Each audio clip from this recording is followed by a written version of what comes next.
my name's Ken. I'm Lisa. Lisa, nice to meet you. Tell me, where are we and what's going on in this building? Okay, so you're in the Ward Kimball collection. And Mr. Kimball was an animator for Walt Disney. And so the trains that I'm going to be showing you ran in his backyard on about a 500-foot track in his backyard. So he's the one that got Disney started with the trains. Okay, there wasn't really going to be trains at Disneyland, but between Ward Kimball and Mr. Disney, they got together, and Ward actually got him started with it because Mr. Disney wanted Ward's trains. He said basically, go pound sand, go find your own train. So he had his own trains. So, kind of pan over this way. So, Chloe is from Hawaii, all right? And it was built by the Baldwin Locomotive Company. And it was built in 1907. So it's roughly about 117 years old. And so he had 3 kids. He had Kelly, the oldest, John, and then the youngest, which this one's named after, is Chloe. And so this one ran from about 1957 up to the late 80s. Narrow gauge. So that means it's 36 inches wide. So like you take a ruler and set it across our tracks, that means it's 36 inches wide. So you have 4 foot 8, 3 foot, 3.5 foot gauge, and then 3 foot gauge. And that's what this is here. So Chloe, like I said, came from Hawaii, and Ward built all 3 cars that you see behind us here. The first class car would always be the one on the platform. Second, third class would either, if it was rainy or muddy, they would have to step out in the mud. Okay? So that's what that is. Now, the little train set that you were filming behind me up here, that's out of my collection. And right now, my train station is being worked on. So I brought my little train out here to run for the kids to see out here. And it's just a mixture of everything. Also, too, Casey Jr., Ward Kimball, was the designer for Casey Jr. He's the one that made that little train. He also worked on Double of the Flying Elephant. He did some Snow White and 7 Dwarfs. So he was an animator for Disney. And so, if you'd like, we could walk on down and go around on the other side and look at Emma. Emma was another train that ran in Ward's backyard. That one was built in 1881, also by the Baldwin Locomotive Company, and it's 143. Wow, yeah, let's go. Let's go and take a look. Our youngest in the outfit is our little wooden caboose here. That one's about 99 years old, and it's an all wooden caboose, and it was to the West Side Lumber Company. And so, if you'd like to take a step up inside and take a look at it, thank go ahead. you. I'll meet you on the other side. All right.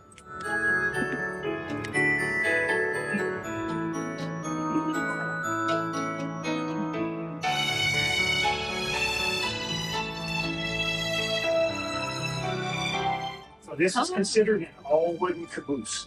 Okay, and you notice the height of the ceiling and stuff. So they weren't real tall in those days. We have a variety of things for the kids to play around with, the different lunch boxes.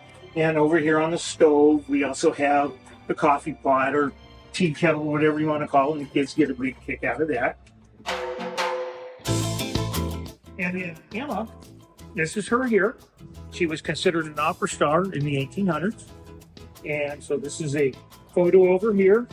And then also, back in the 1800s, when I was a little kid, you collect baseball cards and football cards and whatever. Well, back in the 1800s, they collected women's cards on the back of the cigarettes. So these were all the women that were on there. She was up in the top 10 of the best photos of the pictures. And we're currently working on her right now. We just put the nameplate back on. We got the faceplate painted. And this will give you kind of a look on the inside of her. This is the smoke box in here, and we just started working on that, getting that almost done. And that big hole you see up there on the top, that's where our smokestack right behind you over here. It's upside down right now because we gotta clean her up and clean the inside of it out, and we'll be putting the smokestack back on her. And so that's there. And we also on this side, here are her wheels, and eventually we'll get those back on. We're hoping by the end of the year to have them back on her. So again, 1881, 143 years old, and yes, she is going to run because that's what everybody asks us. That's what we're doing. We're going to get ready to have her run. So, and I'll take you down here to Coach 5. So technically, the coach that we're going to be going down and looking inside, that's Coach number 5. That was the very first thing they had that Betty bought for them, and she liked it so well they said we need to get a train engine, and that's where Emma comes in to play. And I'm looking at the come lady on the side right here. This is the inside of her. Wow. This would be the inside of the smoke box. Look at this. And the artwork was also done by Mr. Kimball. So Wow. all the artwork on there was done by Mr. Kimball. And I'll give your viewers another little surprise in here. We have Oh wow. Emma's headlight. Oh. So this is what will be going back on Emma. Let me get this kind of set here. Do you need some help? Do it. I do. Wow. So there's Emma's headlight, and so we just finished getting the inside all polished up and cleaned. That'll eventually be going back up on Emma. Wow, thanks for taking that out. That's cool. Awesome. All right, so let me get this one put away. Okay. And then we're going to go inside Coach 5. All right.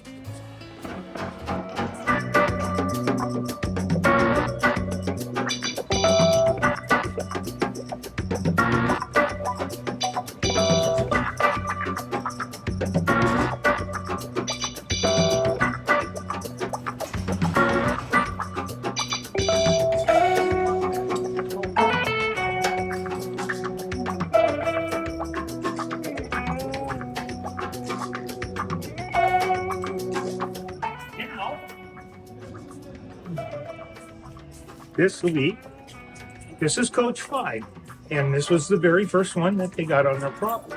So now all this artwork that you see on here, Mr. Kimball did, and the colors, he picked out the colors. And this coach is also 143 years old. Wow. Okay. Thank you. Put my key out here. Awesome old key. And it's also 143 years old, and we got to be real careful because we only have a few of these keys. Yeah, I bet. So please go ahead and step on in. Thank you. Whoa. Wow. I got it. It's okay. And so this wasn't really considered a first-class car. A lot of this stuff, because that's what everybody asks is when we give them tours, was this considered a first-class car? Not really, because there was 5 different ways you could make the car up with what they call the flip seats. You could have what they call bench seats, or you could have what they called the captain chairs. And it would have a chair here, maybe a table, and then another chair on the other side. The lamp above your head, that one's from 1881. It's one of the original ones in the car. And when we enter through the doorway, that was put in about the 1900s. And then the other 2 lamps on the inside are from 1882. And then those. Wow. So now you're in kind of like the main part of the coach. Wow. And now if we go all the way to the back, when we walked in, there was the men's restroom, and everybody asks about that. Right now, I'm in the process of working on that, getting that back. But the difference between the women's restrooms and the men's restroom in the 1800s, men didn't have sinks.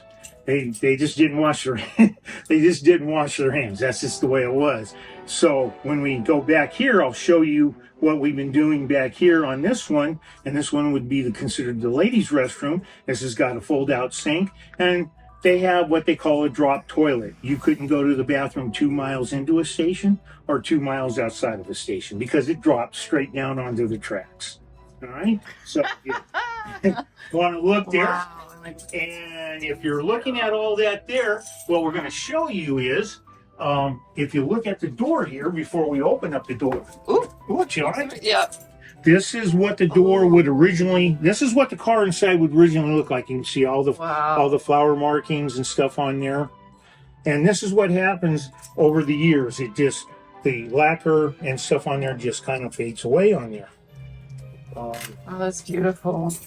Detail. Detail. Wow, so much texture.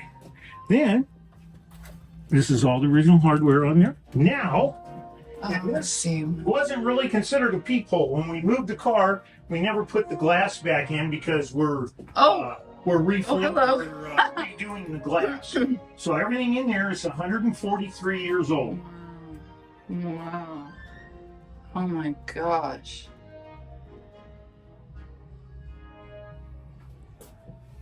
And I think the toilet seat lid is up. Yeah, it is. Oh my gosh. Drop toilet. Okay. Okay? All right. And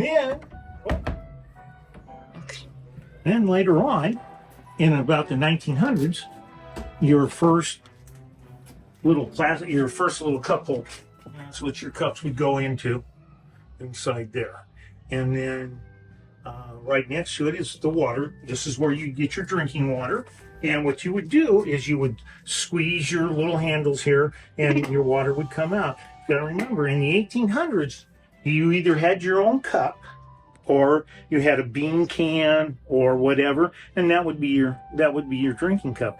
Now remember, in the 1800s, to the early 1900s, they were called carpet bags, and that's what you carried everything in. All your clothes, your drinking stuff, your eating utensils sometimes. So it all traveled. Now in the modern days, everybody carries a lot of suitcases, but you got to remember, back there it was just this little tiny suitcase. So, and right above your head would be the water tank for the restroom. So your drinking water and your restroom water would be different. And so when they would get into a town, if they had to fill the tank up, that would be for the sink. So they would fill that up while they were in the station and while they're filling up the tender for the train car. Okay? This is all fascinating. I so appreciate you showing me everything. And this is also, I just got this cleaned up. It's also from 1881. And the windows are considered lead glass windows. We haven't changed anything in the windows. What I do when I come in is I take a terry cloth and a little bucket with warm water, wash it down with a sponge, and then again with the little terry cloth, and then a dry terry cloth, so we don't put any pressure or anything on the windows. My gosh, thank you. You're quite welcome. Oh, what a treat. What a treat. You're quite welcome. And do I go out We're this going to way? go out this way. Okay, great. I'll follow you. That door locked. Okay. Oh, one thing I forgot to show you while you're in here. Uh-huh. These are called flip seats. So you could, if they were single, so you'd have a set there and you would have a set here. Or if there was 4 of you, this would come back over on this side. Flip back down.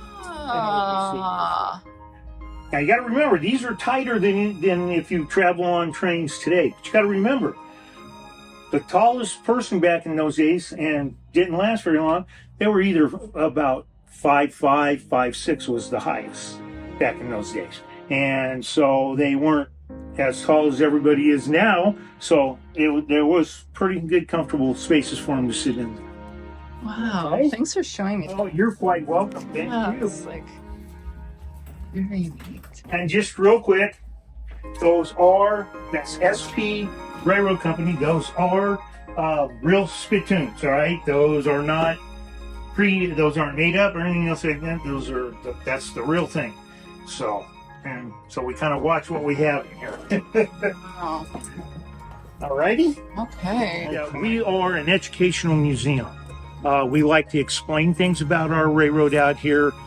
We like to explain how it works, how it operates. And the only way that your viewers are going to learn is when people come out here.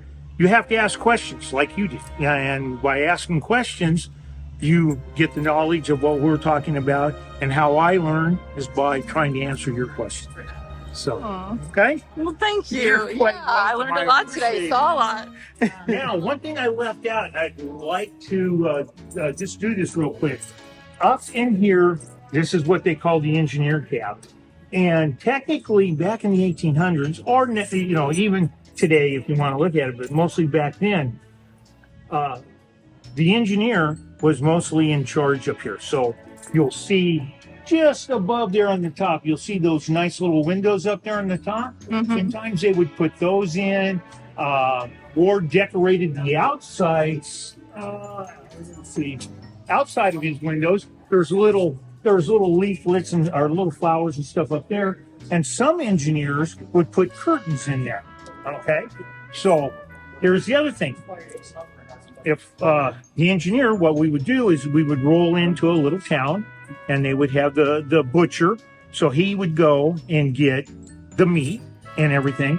And so if the train was empty and there was an engineer, a fireman, and the conductor, the engineer would go get the meat and everything else like that. And back in those days, some of the engineers used to have fine china, and they would eat off of fine china. And so to cook their meat, how we barbecue, what they would do is open up the firebox, take their shovel, and you got to remember, guys, now this is the 1800s. Take their shovel like this one here. We might as well do the whole thing and show you. They would take their shovel, and you notice there's coal on that shovel. Okay, so take that shovel off and take the coal off, and we're taking all this off. And so what they would do is they would take the remains, throw it inside the firebox. They would take their little hanky, clean this off, throw that slab of meat on there, stick it into the fire, and let it cook.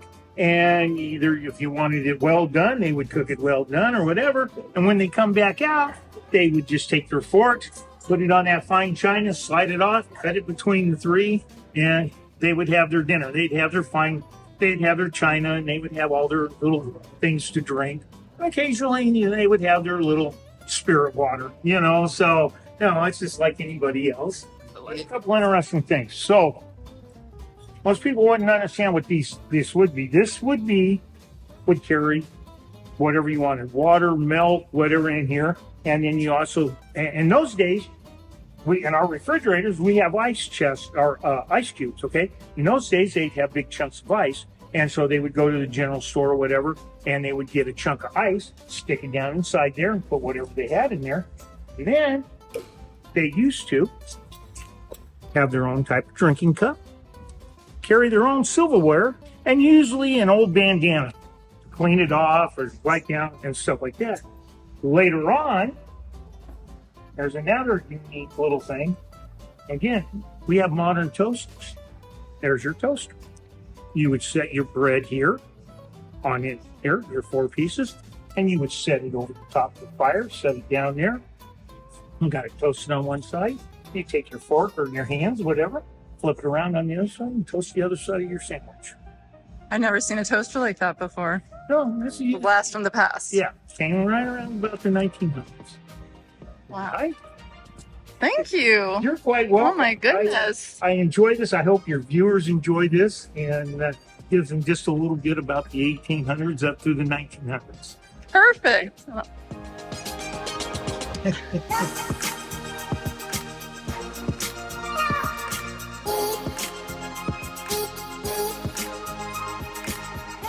Subscribe to my channel so you never miss what's next. And I'll see you soon.